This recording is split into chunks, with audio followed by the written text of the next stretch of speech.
Yang ini dan ini. Wis iki. Ya.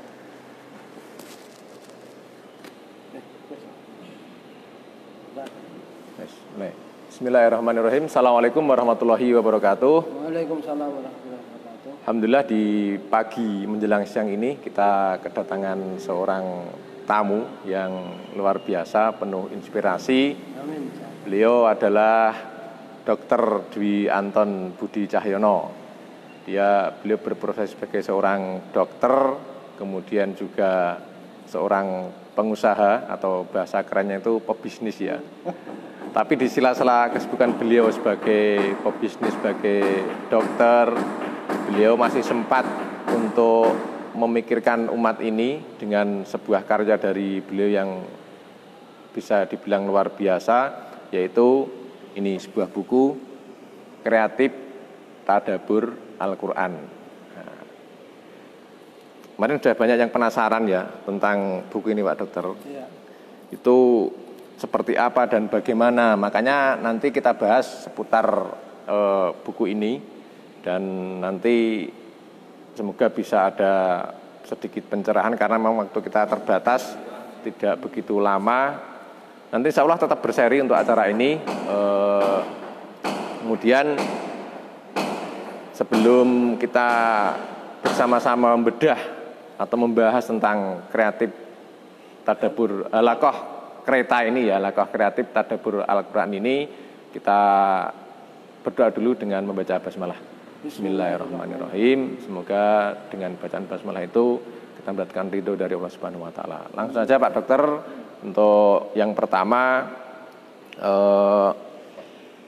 tentang Halaqah ini ya, Halaqah kreatif Tadabbur Al-Quran. Nah, ini kenapa Anda menulis buku ini? Jadi kan kalau di sebuah makalah, sebuah skripsi dan sebagainya kan ada yang namanya latar belakang masalah. Nah, pasti terbitnya buku ini saya yakin didasari sebuah masalah yang timbul atau yang ada. Nah, ini bisa jenengan terangkan. Ya, jazakallah. Sebelumnya assalamualaikum warahmatullahi wabarakatuh. Waalaikumsalam warahmatullahi wabarakatuh. Terima kasih Mas Doni yang telah memberikan kesempatan kita untuk sharing-sharing ya. Iya, sharing. Ngobrol santai saja. Kalau santai mudah-mudahan nanti banyak yang bisa masuk lah, nancep ya.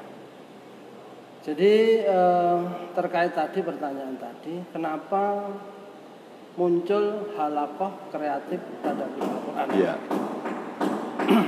Jadi sebenarnya ini munculnya ini Halaqah kreatif Tadabbur Al-Quran ini adalah salah satu wujud dari buku yang pertama tentang buku. Quran itu. Jadi kreatif Tadabbur Al-Quran. Jadi bagaimana mempelajari Al-Quran, mentadaburi Al-Quran secara kreatif. Nah, di buku ini dibahas tentang kreativitas tadabbur di dalam pendidikan. Nah, masuk pada turunannya. Jadi nanti sebenarnya turunannya masih banyak Mas, dan tentang Al-Quran nanti yang sudah ada ini. Salah satunya Halaqah kreatif Tadabbur Al-Quran. Nah, ini kita susun Halaqah ini adalah pertama bahwa karena fenomena dari kita ya, fenomena dari kita itu seringnya belajar Al-Quran itu kan membaca lafadz atau membaca tilawah lah kayak gitu. Yeah. Nah, kayak gitu. Padahal kalau kita cermati di dalam Al-Quran itu kan kita udah hampir semua tahu bahwa Al-Quran itu adalah petunjuk. Betul. Ya kan? Iya. Selain fungsi-fungsi yang lain, Al-Huda, Furqan, Syifa, Warohmah dan sebagainya. Nah, salah satunya juga kita mentadaburi kata petunjuk tadi. Petunjuk tadi kalau kita, ini juga salah satu perenungannya ketika petunjuk. Kalau kita itu melihat rambu-rambu lalu lintas, ya kan? Lampu bangjo itu ya. Lampu bangjo. Ada namanya kuning, ada namanya merah, ada namanya hijau. Terus ada lampu merah. Terus kalau orang yang dia tidak tahu lampu merah ini artinya apa, maka dia nggak akan tahu kan. Ada yang ini Pak, lampu merah itu artinya berani, maka terus ya. Nah, itu kan salah tuh. Salah tafsir. Makanya salah tafsirkan seperti itu. Iya gitu. Ya berarti jadi kita kalau ingin menjadikan Quran tadi petunjuk, maka kita sebisa mungkin memahami maksudnya itu apa. Jangan, kayak gitu ya. Jangan sampai kok merah itu artinya berani malah bablas terus kan. Ya, itu nanti bahaya. Begitu juga Quran seperti itu juga itu. Ya. Jadi kalau merah artinya merah itu berhenti. Jadi berhenti kan kayak gitu. Betul. Ya. Ada juga kadang 80 km strip misalnya, atau 100 km dicorek. Iya. Orang kan enggak, ya artinya apa? Artinya apa itu? Orang kalau mau baca kan 100 km dicorek, kan itu baca harfiahnya begitu. Tapi artinya seperti itu ya. Nah, artinya apa? Artinya kan 80 km itu per jam itu adalah kecepatan mobil. Corek itu adalah larangan. Jadi dilarang melebihi 80 km per jam. Bayangkan kita merenungkan aja. Kalau kita tidak paham isi Al-Quran tadi kan kita nggak akan bisa mengetahui kalau itu petunjuk kalau kita tidak paham. Nah, balik ke ini. Jadi artinya ternyata kita tidak cukup hanya tilawah.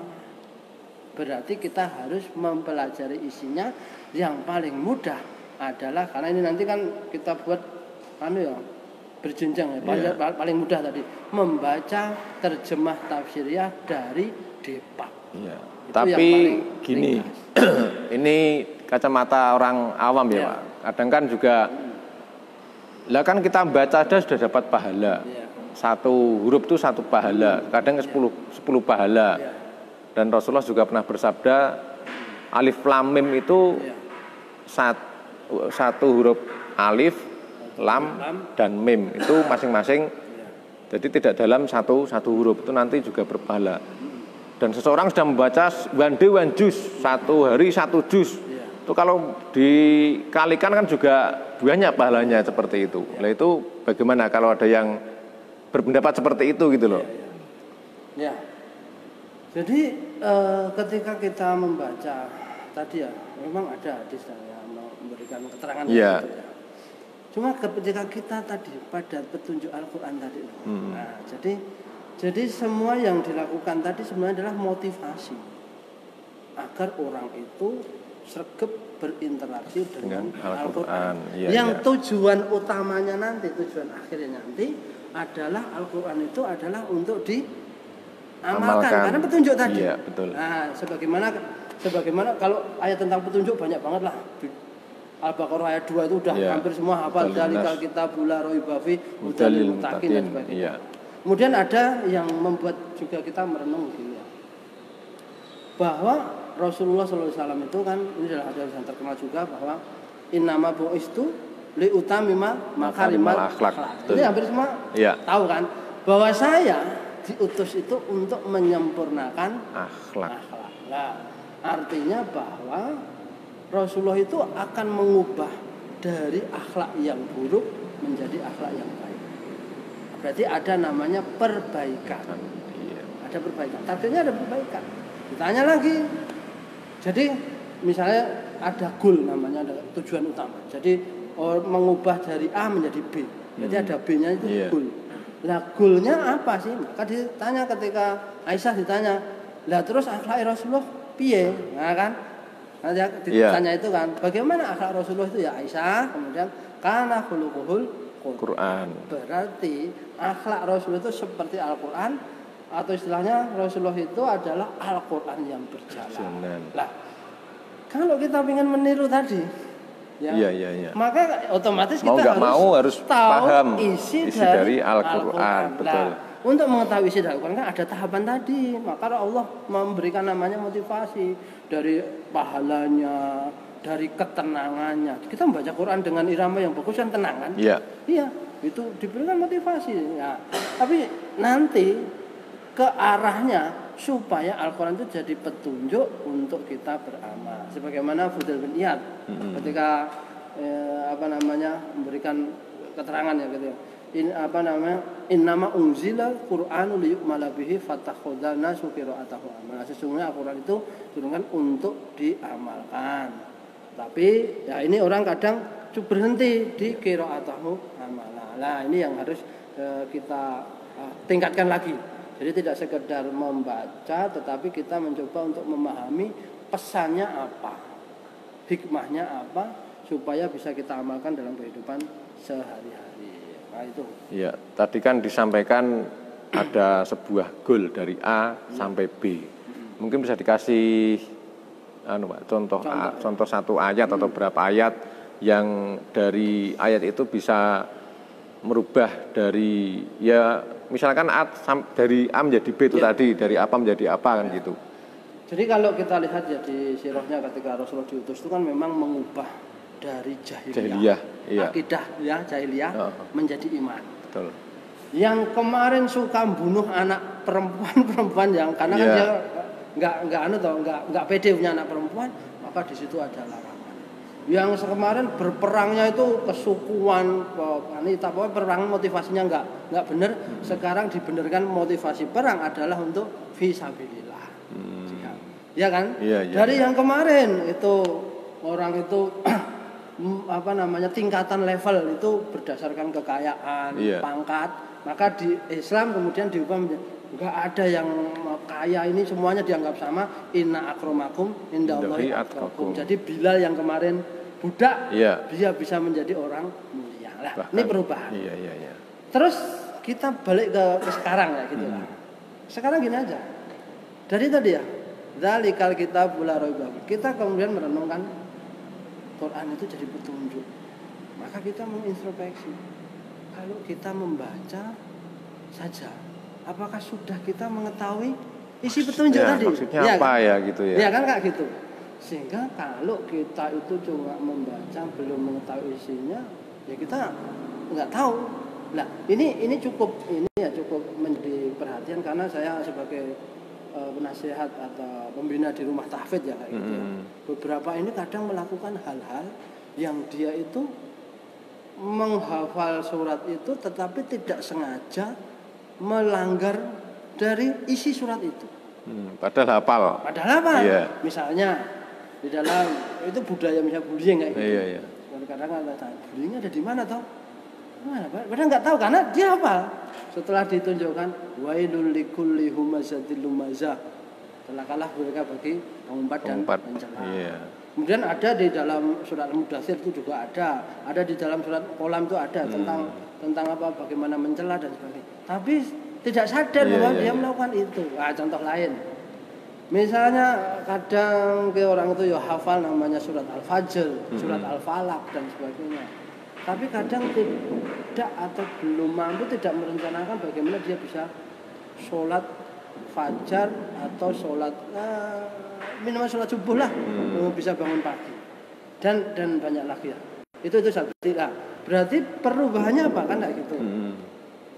Berarti perubahan dari karena kita pengen Al-Quran itu sebagai petunjuk, kita dari membaca hanya dari tilawah, lafaz, maka kita naikkan membaca juga isinya. Maca Quran sak maknane. Nah, ini baru satu. Itu kan lirik di tombo hati gitu ya. Baca Quran, maca Quran seartine. Iya. Ternyata lirik itu udah lama kita dengar dan kita hafalkan. Tapi belum di praktekannya, ternyata maca Quran sak maknane itu penting gitu loh. Iya. Jadi itu tadi ya, kasusnya ada seseorang yang sudah hafal, bahkan hafal hafid 30 juz gitu aja, atau yang juz 30 gitu aja. Ya, juz 30 kan banyak anak-anak SD, SMP, ya SMA dan sebagainya kan banyak yang sudah hafal juz 30. Iya. Surat-surat juga. Tapi kan dalam amalan keseharian kan tidak mencerminkan apa yang dia hafalkan gitu ya berarti tadi ya. Karena ya mungkin belum tahu atau tidak tahu. Nah, makanya dari kereta ini itu kreatif tadabur lah, itu nanti kreatifnya itu di mana? Ya. Kan karena memang ya tidak mudah untuk mentadaburi. Misalkan yang kita kan nanti harus dihafal asbabul nuzulnya seperti apa, tafsirnya seperti apa, apa harus seperti itu atau bagaimana dalam metode kreatif ini, gitu. Jadi kembali kepada pada di dalam ayat Quran ini 4 kali disebutkan di dalam surah Al-Qamar, dan ini mengubah cara berpikir anak saya. Jadi dari a'udzubillahi minasyaitonir rajim wa laqad yassarnal qur'ana lidzikri fahal mim mudzakir. Maka aku mudahkan Al-Qur'an untuk dipelajari bagi orang-orang yang dia mau ngambil pelajaran 4 kali. Dari sini Allah itu memberikan motivasi bahwa mempelajari Quran itu mudah, mudah dulu. Itu sudah tertulis di Al-Quran ya. Nah, kita harus percaya. Kok kita susah? Misalnya gitu. Itu yang salah diri kita itu. Berarti yang harus kita perbaiki cara belajarnya kita. Lah, selama ini karena kita itu belajar Quran kan pengen langsung menguasai semua. Ini yang kadang-kadang kan jadi, apalagi kalau dimulai dari ayat-ayat yang susah, panjang-panjang, sehingga Al-Quran itu kan terpersepsi di dalam benak kita, otak kita, Al-Quran susah, ya kan? Padahal banyak sekali ayat Al-Quran yang itu lugas, mudah, dan langsung bisa diamalkan, ya kan? Di dalam surat Al-Ma'un, makan orang miskin, ya kan? Kemudian pada yatim di dalam surat Al-Balad, au it'amun fi yaumin dzi masbuba, memberi makan orang yang kelaparan. Itu bisa jadi program di Masjid At-Taqwa, tiap hari memberi makan orang kelaparan, makan siang gratis. Siang gratis. Jadi sederhana. Itu amalan dari surat Al-Balad itu tadi berarti ya. Dalam surat juga Al-Quraisy. Al-Quraisy yang ayat terakhir apa itu? Ila fi Quraisyin ila fi ratasitahi wasab falyabudu rabbal bait alladzi at'amahum min ju' wa amanahum min khauf. Ya kan, memberikan orang yang lapar, wa amanahum min khauf. Lah amanahum min khauf kemarin kita kemudian pas ngobrol di takmil itu kita harus memberikan rasa aman. Salah satunya apa? Sandalnya aja hilang. Itu kita buat itu sampai keputusan. Sandalnya harus pakai plastik, disiapkan ini. Kalau ada sandal yang hilang, ya kita ganti dan sebagainya. Dari ayat yang sederhana memberikan rasa aman. Iya. Berarti memang kadang mindset kita yang salah ya dalam belajar Al-Quran ini. Yang sulit-sulit dipahami itu misalkan bagaimana cara menghitung warisan. Nah itu kan mau belajar lagi nanti wes megah Pak. Iya, istilahnya udah malas ya. Kalau yang susah tanya ahlinya gitu aja. Kita cari yang mudah-mudah aja dan langsung ke pengamalan. Gitu. Makanya di sini kan tadi halaqah kreatif tadabbur ini kita sebenarnya di awal adalah untuk membentuk akhlak. Perubahan membentuk akhlak dan adab. Nah itu yang kita banyak soroti itu. Jadi yang syariat yang mungkin jelimet dan memerlukan referensi yang banyak gitu ya kita tanya aja pada ahlinya. Tapi kan Al-Quran kan banyak mengajarkan adab dan akhlak, dan itu harus dimiliki oleh semua umat Islam. Nah, saya sudah baca buku ini di panduan ini kan ada yang namanya 5T. Nah, mungkin bisa diterangkan apa sih 5T itu, apa turaturu terus dan sebagainya. Itu apa 5T? Ini saya nggak bisa baca, ini yang hadir siapa saja nih, Oke, pemirsa yang bisa yang nyimak hari ini nanti coba saya buka dulu untuk nanti kalau ada pertanyaan bisa kita sharing-sharing di sini, bisa ditulis di kolom komentar. Wah, cuman mengirim 35 bintang Pak, belum ada pertanyaan ini. Pak. 4 komentar. Jadi alhamdulillah sekarang orang sudah mulai banyak yang mulai masuk pada tingkat memahaminya. Iya. Jadi yang kemarin tilawah ya, jadi tilawah itu, kemudian sekarang kita masuk pada pemahaman Al-Quran tadi, mulailah dari hal-hal yang sederhana, hal-hal yang mudah dulu. Kayak ngerjain soal. Yeah. Kalau kita mulai yang susah malah nggak gol-gol nanti. Mulai kan bertahap, bertingkat. Nah, di 5T ini kalau kita tulis di flyernya ya mungkin orang pada tahu ya. Ada yang pertama adalah tilawah. Tilawah, baca lafadznya itu ya. Kemudian saja bagian dulu, setelah itu tadarus. Setelah itu apa Mas? Tadabur. Iya. Setelah itu tatbik. Ya, tatbik itu adalah mempraktekkan, mengamalkan, iya. Mengaplikasikan. Setelah itu taslih. Nah. Jadi dari 5 ini kalau diperhatikan 4 ini adalah proses. Iya, prosesnya. Iya kan? Goalnya adalah di taslih. Perbaikan. Nah, di Rasulullah kesempurnaan. Rasulullah sempurna kan? Iya. Ya, dia memperbaiki akhlak, adab, akidah dari orang jahil kayak gitu ya. Nanti ada namanya perubahan. Maka sebisa mungkin kalau kita mempelajari Al-Qur'an, itu kita ada namanya perbaikan tadi. Kalau mempelajari Al-Qur'an, belajar Al-Qur'an kok goalnya tadi perbaikannya itu tidak ada atau tidak tercapai, nah ini harus dievaluasi. Kan kayak gitu. Iya. Karena kan tadi kan amal kan? Iya. Rasulullah kan tujuan menyempurnakan akhlak kan? Sumbernya referensinya di Al-Qur'an, terus harus dari perubahan tadi. Taslih di sini. Nah, kalau kita lihat taslih, bisa enggak? Ini saya tarik ke sini ya. Biasanya orang menerangkan dari sini ke sini ya. Nah, taslih terjadi perbaikan berarti dia bisa enggak kalau dia tidak beramal? Enggak bisa. Bisa enggak kita? Perbaikan bisa enggak didapatkan kalau dia tidak mengeksekusi?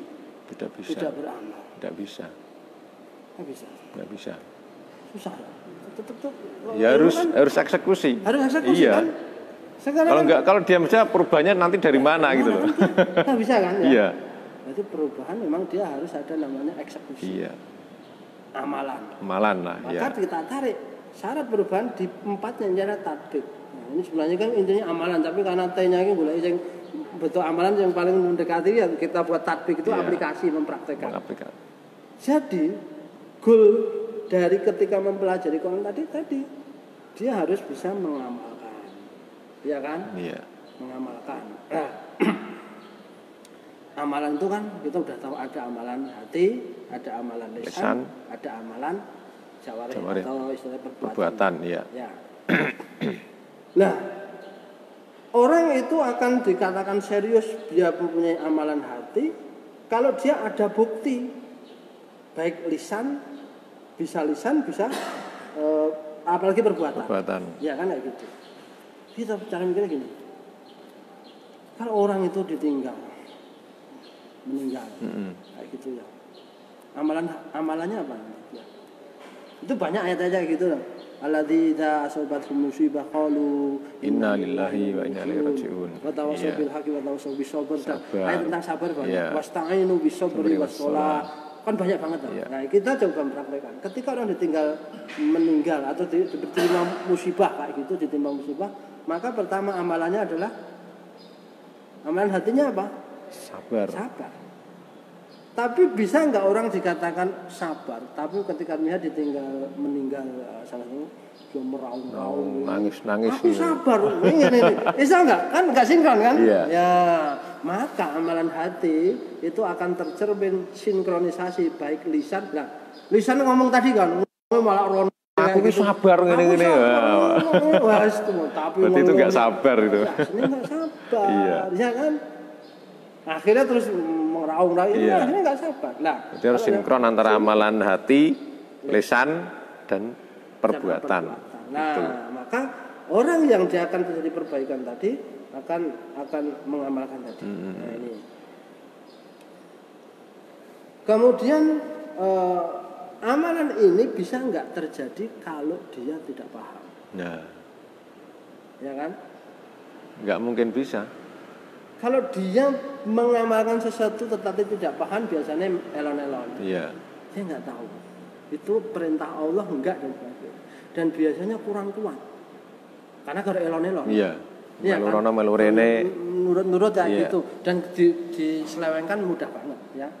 Maka yang ketiga tadi, maka dia harus mentadaburi, harus memahami dan bisa mengetahui aplikasi dari Quran. Qurannya itu. Teori atau ayat-ayat yang ada di dalam Quran. Itu namanya tadabbur. Nanti kan tadabbur kan kayak gitu. Nah, terus bedanya kalau tadarus apa? Yang kedua kan? Ya. Tadarus. Nah, kedua. Jadi yang kedua itu tadarus. Jadi orang sering mempelajari isi Al-Quran gitu, membaca tafsir ya, kemudian membaca asbabun nuzul dan sebagainya. Cuma kadang-kadang kalau diminta kuwi bentuk amalane piye, kuwi bentuk larangane piye, dan untuk kita supaya untuk kita supaya kita bisa mengamalkan apa dari ayat itu atau surat itu, atau kalau ada larangan itu kita bisa menghindari. Nah, ini salah satu kita berpikir. Nah, kemudian yang satu adalah tilawah. Orang nggak mungkin paham juga kalau nggak baca kan? Iya. Maka dia baca. Maka kalau kita adalah tingkatannya tilawah, kemudian tadarus itu adalah membaca tafsir, membaca minimal tafsir terjemahan tafsiriyah itu wah jatuh ini mas. Kemudian bisa diperkuat dengan apa namanya tadi asbabun nuzul dan sebagainya. Ini ada pertanyaan Pak dari Facebook dari Wahyu Nugroho. Wahyu Nugroho. Terima kasih untuk pertanyaannya. Ini begini. Assalamualaikum Ustadz, izin bertanya, bagaimana cara kami bisa berubah menjadi lebih baik dengan tadabbur Al-Quran? Saat sholat jarang sekali bisa menghayati artinya. Apakah ada tips agar bisa lebih mudah untuk menghayati bacaan Quran terutama di saat sholat? Ya. Gitu. Ini cara teknis ya. Iya. Jadi nanti mohon maaf mungkin nanti kita tidak sampai ya karena ini ya nanti kan insya Allah nanti berseri ya. Jadi ini nanti mungkin untuk awalan juga perkenalan dulu nanti seperti apa kayak gitu. Kita jawab, iya. Kita jawab. Nanti bisa pertanyaan yang lain bisa dituliskan di bawah supaya kita nanti misalnya minggu depan kita live kita akan jawab ini ya. Iya. Jadi tadi itu pertanyaan dan hampir semua mungkin di tim BDS juga pertama betul. Begitu ya. Iya kan? Hampir semua begitu. Jadi kata kunci di dalam belajar itu ada dan di Quran itu juga dianukan itu saya catat ini ya adalah kata kunci ada di pengulangan, murojaah, repetisi. Jadi nanti kita jangan perubahan itu by proses. Ada yang perubahannya cepat, ada yang sedang, ada yang memang bertahap. Itu. Nah, yang jelas yang kita siapkan itu adalah mental, strategi untuk mengulang tadi. Mungkin orang yang bahasa Arabnya udah bagus ya, ininya udah hafalannya baca saja udah cepat. Bagi yang lain gimana? Nah ini makanya kita di Al-Qafrita ini kita ingin yang mungkin kemampuannya biasa-biasa saja lah. Iya. Terus ya pemula lah. Ini bagaimana? Nah, kata kunci adalah pengulangan. Nah, pengulangan itu hambatannya, tantangannya adalah bosan dan malas, jenuh. Nah, maka kita harus namanya pengulangan dengan kreativitas.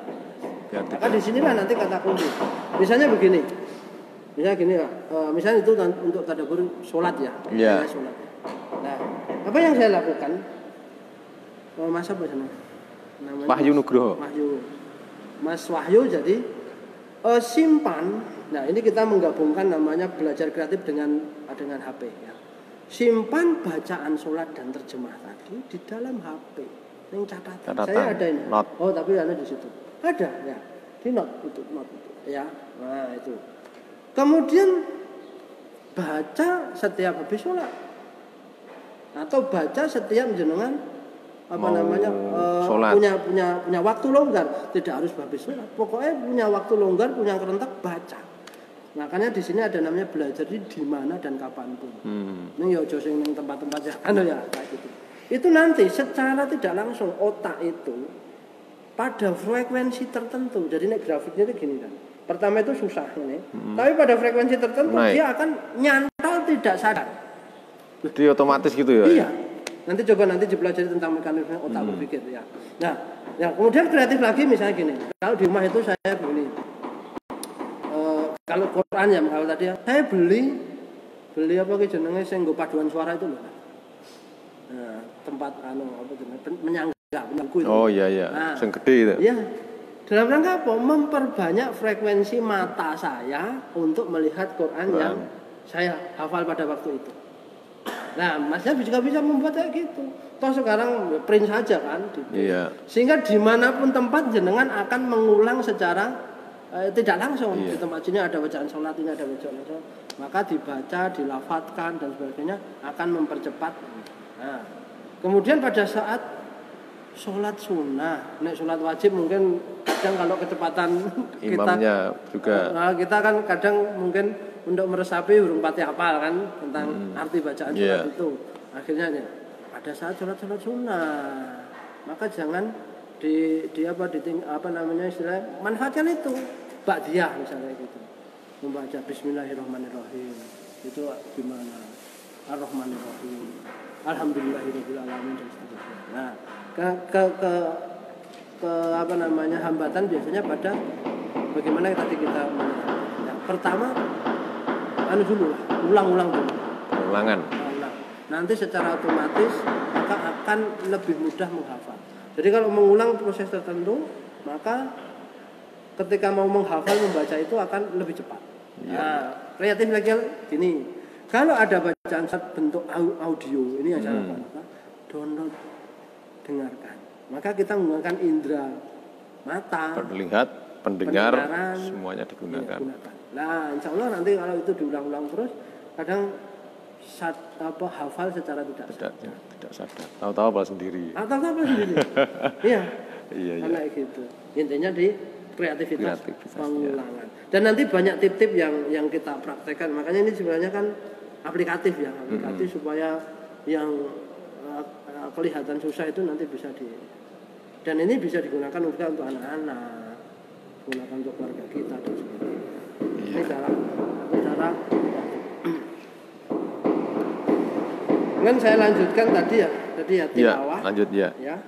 Kemudian jadi tilawah itu bagaimana kita membaca Al-Qur'an dengan tahsin, tajwid ya, kemudian dilafadzkan, karena juga mendapat pahala. Jadi kita tetap baca. Kemudian yang kedua tadarus ya, kita mempelajari tadi tafsirnya, mempelajari asbabun nuzul. Toh sekarang itu lebih mudah Mas Yani ya. Iya. Dulu mungkin Quran we angel itu mesti sing biasa we angel wis ngelupas kabeh. Dulu saya masih merasakan. Jadi duwe Quran itu sudah peng-pengan. Sekarang itu Quran udah banyak banget, tafsirnya udah banyak banget, gratis juga ada, tergantung kita tadi niatnya tadi kan. Kalau kita pengen mendapatkan petunjuk ya kita baca.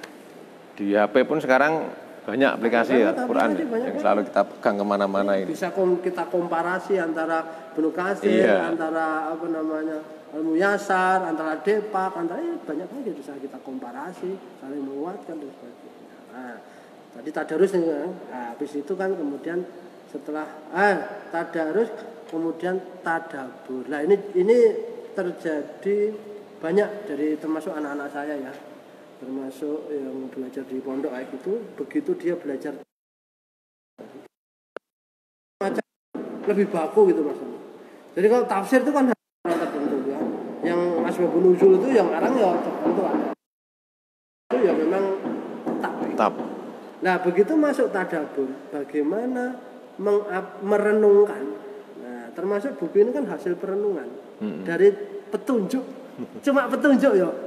Akhirnya jadi buku begini dan nanti akan kita jadi tadabbur dalam pengobatan, tadabbur di dalam musyawarah konflik yang kita tulis, tadabbur di dalam sopan santun, nanti banyak kayak gitu ya. Nah, setelah tadabbur tadi jadi supaya orang yang dia belajar atau menghafal dilatih otak analisisnya, otak penalarannya untuk merumuskan bentuk amalannya apa, bentuk larangannya apa, sehingga dia bisa eksekusi. Nah, setelah terjadi eksekusi yang diulang-ulang, kata kunci ada diulang-ulang, maka akan terjadi namanya perubahan yang signifikan. Nah, akhlak itu perbuatan baik yang diulang-ulang sehingga dia menjadi gerakan refleks atau spontan. Nah, nanti di mekanisme di otak bagaimana, nanti kita pelajari, ini masuk ke dalam pelajaran anatomi. Gitu. Sebenarnya ada T selanjutnya, tapi udahlah kita masuk itu dibahas selanjutnya. Ya, nanti T-nya yang lain tambahannya.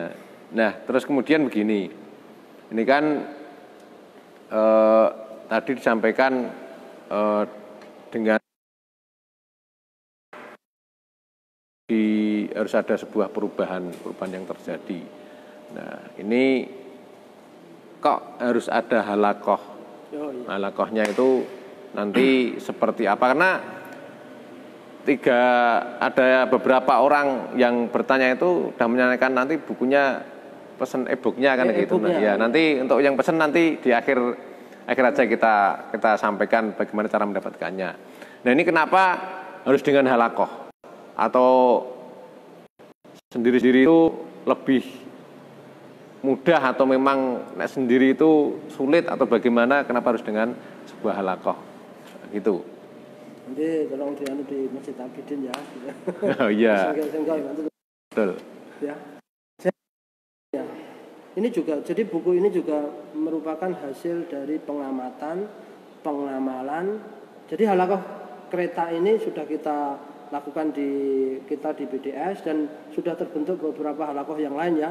Yeah. Nah, itu udah banyak itu, nanti mereka melakukan itu. Jadi kenapa terjadi halakoh? Kenapa enggak? Jadi dari pengalaman ketika kita tanya, tadi kan ketika Pak Mahami kan baca isinya. Maknanya. Cuma ketika kita tanya pada orang, saya itu yang gimana wis moco. Neng lagi ketuk Al-Baqarah ayat sekian baru gue mandek. Enggak konsisten. Iya. Terus yang lain juga, istri saya juga saya tanya gitu. Dulu juga pas pada saat di SMA ya kita diajak gitu. Tapi enggak selesai juga. Dan yang lain saya yakin mungkin Mas Dani juga begitu. Betul. Ya. Tapi alhamdulillah ya, gitu sudah hatam ya. Kayak gitu kan. Ya. Tapi alhamdulillah sudah hatam karena ada halakohnya kan gitu. Nah, saya juga termasuk tersentuh juga dulu Ustadz Bakhtiar Nasir. Saya pernah dengarkan ceramahnya pas di mobil itu ya. Dia juga menggeluti tentang tadabbur. Ustadz Bakhtiar Nasir. Ya, Ustadz Bakhtiar Nasir. Ketika bertanya, siapa yang pernah menyelesaikan membaca isi dari Al-Quran dari surat Al-Fatihah sampai An-Nas? Itu enggak ada lah. Wah 1% atau saya agak lupa ini. Pokoknya sedikit banget. Nah di situ juga, wah kita refleksi. Iya. Nah terus akan jadi petunjuk bagaimana kan? Iya. Iya kan? Kalau kita tidak, istri saya dulu pernah ini juga. Ketika membaca itu kan dulu SMA dengan apa namanya? Dengan orang non Muslim. Nah kalau kamu baca aku ya mudeng ora enggak bisa jawab. Enggak bisa jawab ya. Ya, akhirnya terus lah, karena pengamatan tadi itu ya, yang tidak selesai. Kita targetnya sebenarnya bukan hanya selesai sekali di Musani. Iya. Ini menjadi suatu kebiasaan kita. Karena selesai sekali belum tentu paham semua. Harus terus berulang-ulang. Karena Quran kan diulang-ulang kan, diurajaah. Jadi jangan, aku tak menyelesaikan baru selesai wes enggak mungkin. Nah, karena dari tadi itu orang istiqomah membaca isi Al-Quran itu enggak mudah. Isinya saja loh, apalagi tafsir Ibnu Katsir, tafsir yang lain, isinya saja pada enggak lama. Ini berarti perlu namanya suatu kelompok yang saling punya misi bersama.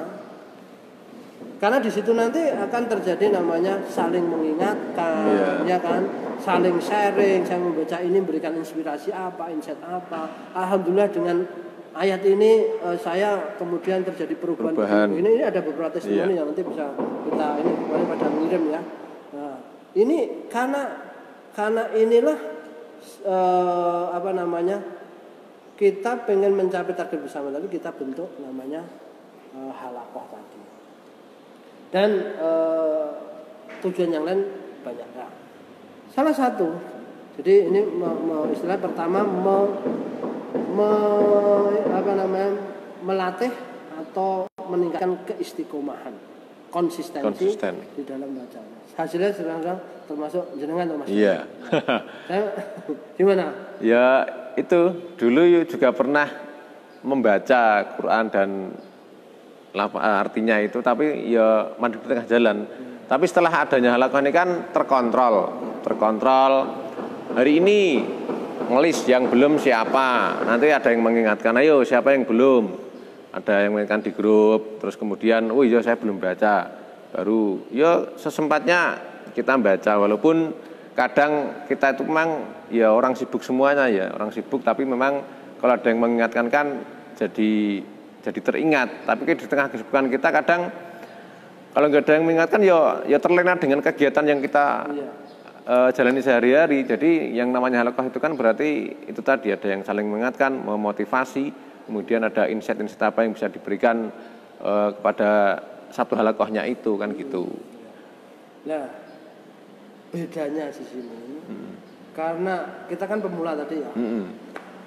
Orang yang menyampaikan atau istilahnya kalau orang mungkin agak setoran itu kata negatif mungkin. Aslinya sebenarnya kalau kita ambil itu sebagai makna positif, kita itu mengingatkan orang lain dengan melaporkan apa yang kita baca. Dan yang dibaca itu tidak pakai target berapa, 1 juz enggak, setengah juz, mampu ya enggak apa-apa, sesuai kemampuannya. Jadi baca Quran sak maknanya sesuai kemampuan. Yang harus jadi karena adalah konsistensi adalah setiap hari. Jadi kuncinya di konsistensinya itu. Jadi kita titik tekankan adalah konsistensi setiap hari. Ya, mudah-mudahan nanti kalau dia bisa merasakan kenikmatan membaca Al-Quran, menikmatan untuk mendapatkan petunjuk dari Al-Quran, persoalan hidupnya itu banyak mendapatkan inspirasi solusi dari Al-Quran, maka dia akan naikkan frekuensi atau menaikkan tadabbur.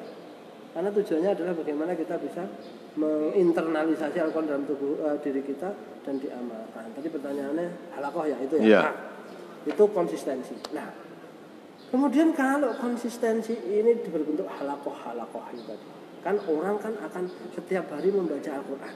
Betul. Jadi juga jangan jadi setelah banyak dari orang itu membaca Al-Quran tadi dengan paham dan goalnya tadi adalah amalan, maka akan terjadi namanya movement apa ya? Gerakan bersama untuk membaca Al-Quran, memahami Al-Quran dan mengamalkan bersama-sama. Jadi nanti ada yang namanya perubahan akhlak itu tadi. Iya, makanya bersama-sama kan. Iya. Karena begini, kalau kita ngubah, saya ini pengalamannya, kalau kita hanya ngubah anak-anak kita saja, diri saja kita saja ya, itu tidak mudah. Baru anak diajari begini-begini, keluar lingkungannya udah beda lagi. Ya. Makanya perlu dinamakan tadi gerakan bersama untuk halaqah itu supaya semua membaca Al-Quran, mentadaburi, kemudian mengamalkan. Terjadilah perubahan secara masif. Lah, kalau masif lagi, jadi kalau akhlak itu cenderung individual, maksudnya terjadi pada personal, tapi selalu secara masif akan terbentuk namanya budaya Al-Quran. Itu masif. Dan kalau ini terjadi lebih banyak lagi budaya bangsa. Jadi budaya bangsa itu bisa dibentuk dari Al-Quran ini ya.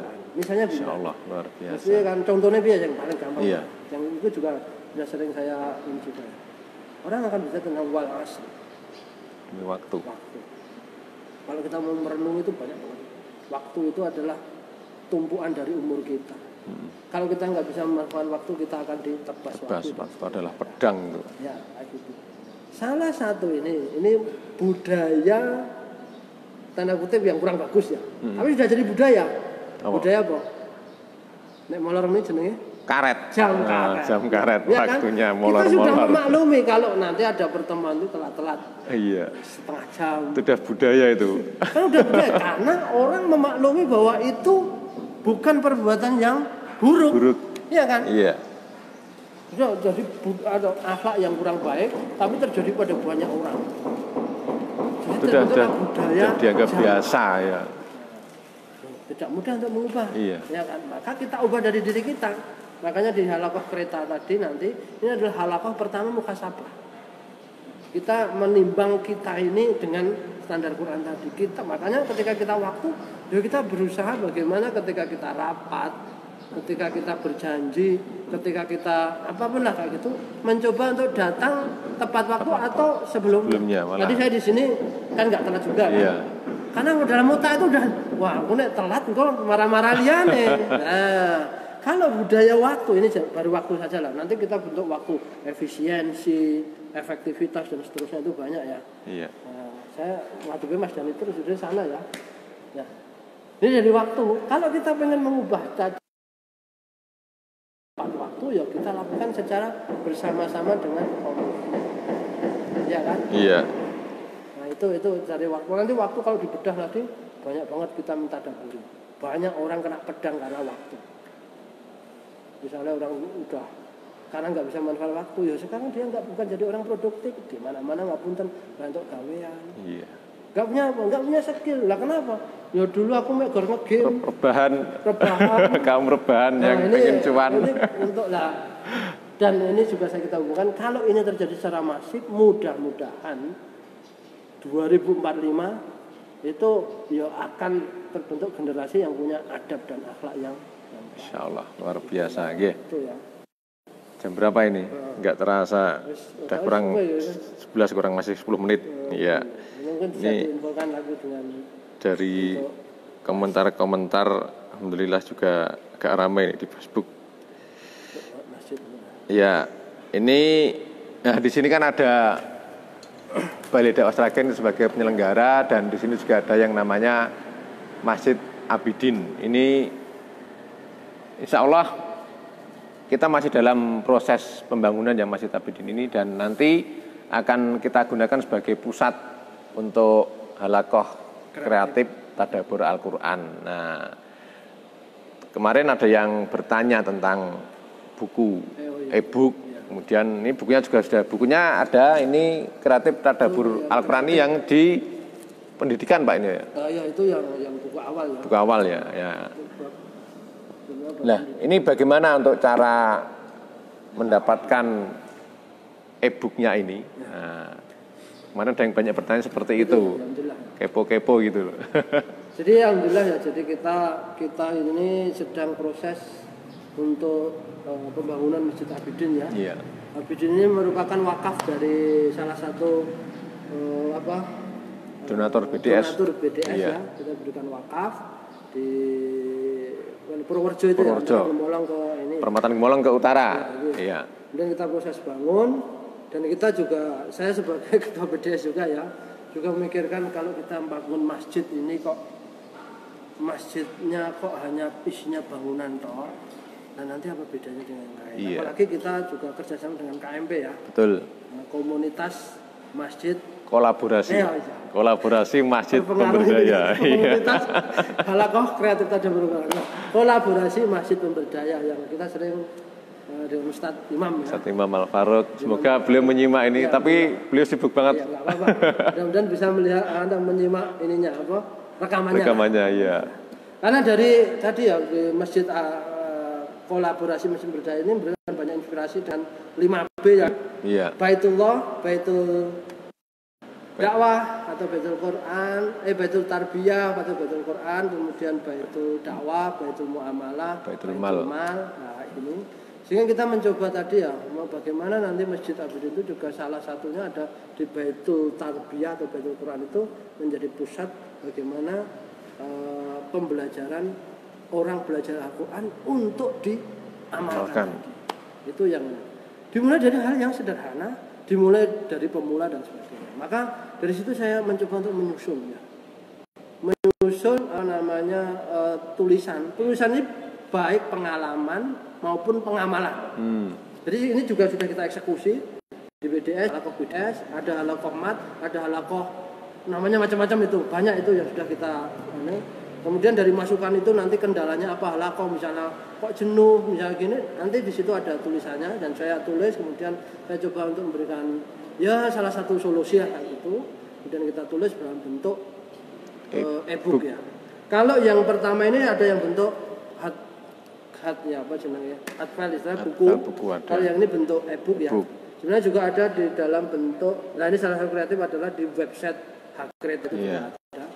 Tapi juga khusus juga ya. Nah, insya Allah nanti e-book ini atau tentang pedoman ini ya, ini yang bukunya ini sudah kita buat. Ini buku induk. Induknya gede banget ini. Coba diangkat. Nah, luar biasa buku induk, ini. Buku induk kita untuk panduan kita menjalankan halaqah kereta panduannya itu nanti akan kita donasikan untuk masjid untuk Abidin. Pembangunan masjid Abidin. Iya, Abidin. Jadi teman-teman yang nanti misalnya berminat dengan e-book halaqah kereta tadi, sekaligus sebenarnya itu investasi membangun rumah di surga. Karena orang yang bangun masjid adalah orang yang bangun rumah di surga. Itu keuntungan dia. Jadi monggo nanti bisa dihubungi panitia. Itu ada nomor ininya ya. Iya. Nah, nanti bisa dihubungi panitia. Kemudian bagaimana nanti syaratnya itu tadi mau membangun rumah sendiri di surga. Syaratnya tadi hubungi panitia.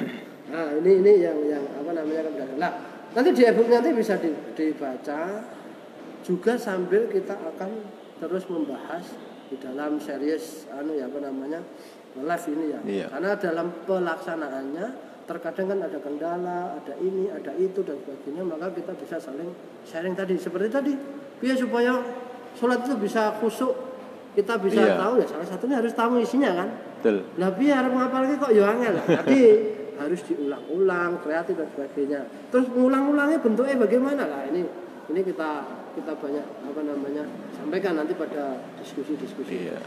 Yang kadang yang sudah sampai aplikatif ini ya ada yang kerja tulis, ada yang belum, tapi kadang ada yang ya. Jadi sekali lagi bahwa ini nanti kalau memang menghendaki e-book bisa di panitia Masjid Abidin Balai Dakwah Sragen, dan sekaligus adalah keuntungannya nanti jenengan akan investasi akhirat untuk Masjid Abidin yang akan kita jadikan ikon untuk perubahan pusat dari kreatif halaqah kereta sebagai pusat perubahan adab dan akhlak menyambut generasi emas 2045. Ini saya sepil harganya nggak apa-apa Pak? Yang mana? E-booknya. E-book yang yang ini kereta halaqah. Kan ada kereta. Iya. Enggak, nanti saya cuma mau berkata begini, kalau harganya nanti kemurahan, nah kan gitu. Memang harganya nggak mahal. Kalau memang harganya murah dan itu menurut Anda itu murah, tapi kan manfaatnya itu nanti insya Allah luar biasa. Selain sebagai untuk perubahan adab dan akhlak di lingkungan kita dan seluas-luasnya, Anda juga nanti bisa berkontribusi dalam investasi akhirat ini untuk membangun Masjid Abidin. Nanti untuk silakan bisa japri aja untuk selengkapnya, informasi selengkapnya bisa dijapri ke nomor yang kemarin di flyernya itu, atau ke nomor saya atau nomor adminnya nanti juga bisa. Ini sudah jam 11. Iya. Ini mau dilanjutkan atau closing statement aja. Closing statement dari Pak Dokter, monggo barangkali 2 menit insya Allah cukup. Sebenarnya saya mau lanjutkan yang 5 teh tadi. Oh siap, monggo. Kemudian juga ada T lagi yang 2. Itu T lanjutan tadi ya. Versi excellent. Oh iya. Yang pertama sebenarnya untuk muhasabah kita. Jadi jangan sampai kita cuma ngoreksi orang lain, sementara kita nggak muhasabah. Jadi tilawah, tadarus, tadabbur, tatbik, kemudian taslih itu sebisa mungkin untuk diri kita dulu. Ya. Maksudnya dimulai dari diri kita, keluarga kita, lingkungan kita, orang-orang yang berinteraksi dengan kita. Nah, kemudian sambil ini juga terus, karena perbaikan kan nggak akan berhenti kan, mesti akan selalu ada perbaikan terus. Sambil kita menanamkan kesadaran kita muhasabah tadi, kemudian ada yang kedua adalah sebenarnya tafid, kemudian ada namanya tabligh. Nah, tafid di sini, kok tafid gimana? Tafid di sini karena pemula tadi ya, pemula tadi kita tidak harus membuat orang itu menghafalkan banyak kayak gitu. Tapi kalau yang mampu nggak apa-apa. Mampu nggak apa-apa. Tetapi yang kita juga berikan penekanan menghafalkan isinya atau pemahamannya. Karena pemahaman tuh kadang kita sekarang udah paham ya. Suatu ketika nanti juga lupa lagi kan? Iya kan? Namanya karena manusia. Kita ulang, iya kan? Orang sekarang mungkin baca isi dari pesan dari surat Ad-Duha apa saja. Wah, dulu sudah saya sudah pernah ini teman, kita ulang lagi. Iya kan?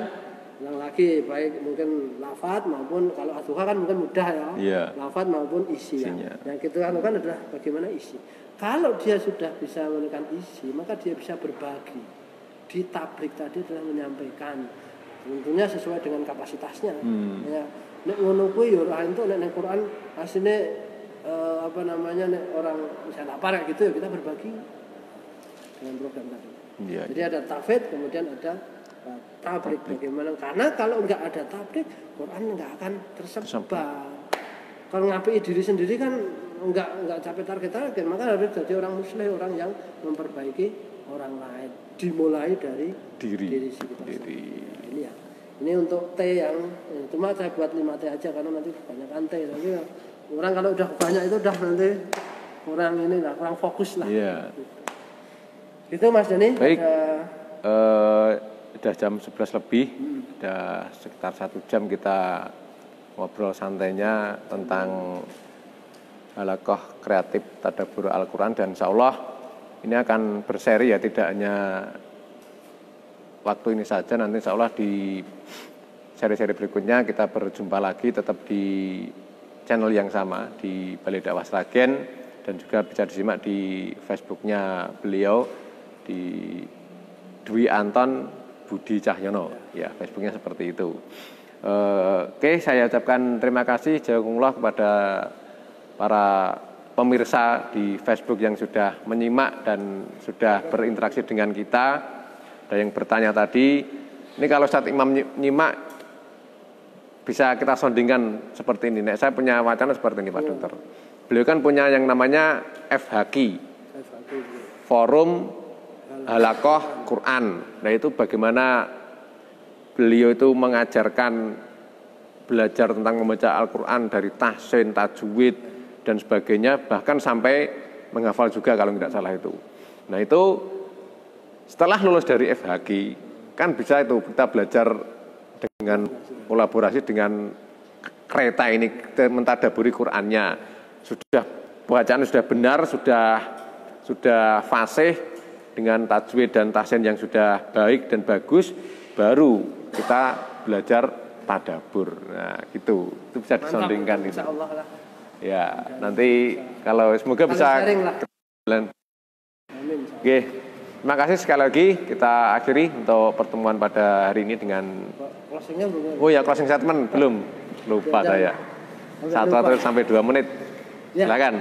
Silakan Mas Dani. Jadi Al-Quran itu adalah petunjuk yang tidak ada keraguan di dalam.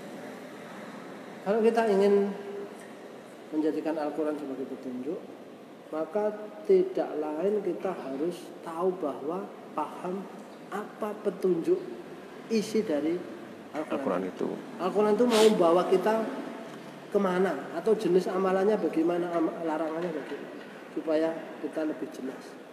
Sehingga ketika kita nanti tahu jenis memahami tadi, akan memotivasi, minimal sampai ke dalam otak itu akan terngiang-ngiang. Oh ternyata perintah Quran ini kayak gini. Nah, itu otak akan terngiang-ngiang.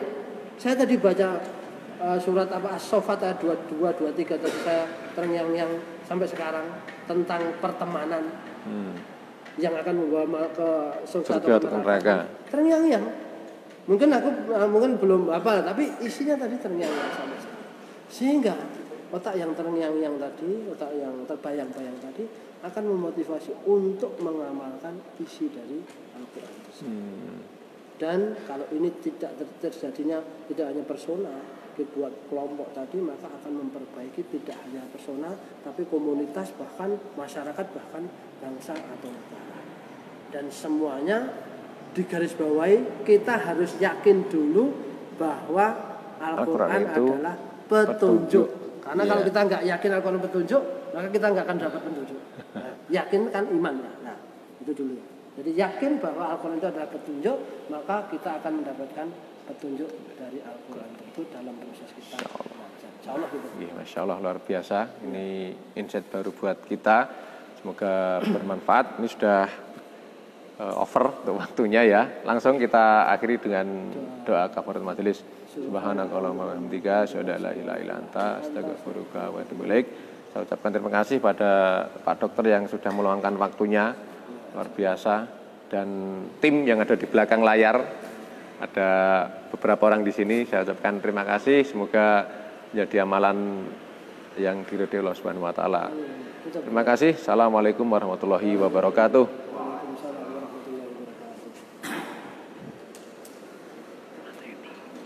Mata ini.